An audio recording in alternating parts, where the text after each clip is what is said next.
Guys, for today's video, i-open lang natin ang ating Snapchat.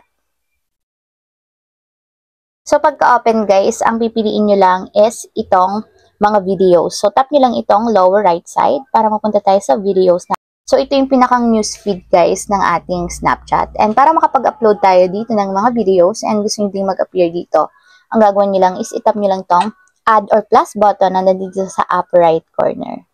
Ibig sabihin nun guys is upload video. So may lalabas dyan upload video, itap nyo lang, and mararedirect tayo sa camera ng ating mobile device. So pili lang kayo ng video guys na gusto nyo i-upload. So for example is itong nasa unahan. And ayan guys, naglo-loading na siya. So dito guys, pwede yung i-trim yung video or pwede namang hindi na. So itatap nyo lang yung check button na kulay yellow para ma-upload siya guys. And then, tap nyo lang yung free view. So, ayan guys, ito yung ma-upload natin na video. So, ito yung pinakang freebie niya. So, ayan guys, para ma-upload sa ating Snapchat or sa Spotlight, itap nyo lang dito yung send to. And ayan guys, dito pwede kayong maglagay ng caption or description na gusto nyo ilagay sa ilalim ng inyong video. So, tap nyo lang.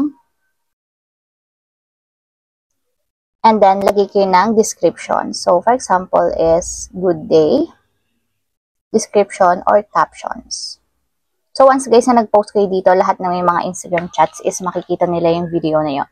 So, kapag okay na guys, meron na kayong captions or description, itap yun na dito yung send button na nandito sa baba para ma-upload na siya sa ating Spotlight ng Snapchat. So, ayan guys, sending na siya or uploading.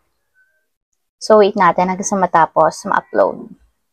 So, ayan guys, once na naka-upload na yung inyong video, dito nyo siya makikita sa inyong profile. So, tap nyo lang yung profile, i-scroll up nyo lang, and ayan guys, dito siya lalabas sa Spotlight and Snap Map. So, lahat ng mga naka-uploads is dito nyo makikita. So, ayun lang guys, ganun lang kasimple kung paano nga ba mag-upload ng video sa ating Snapchat account. Have a question? Comment down below. Don't forget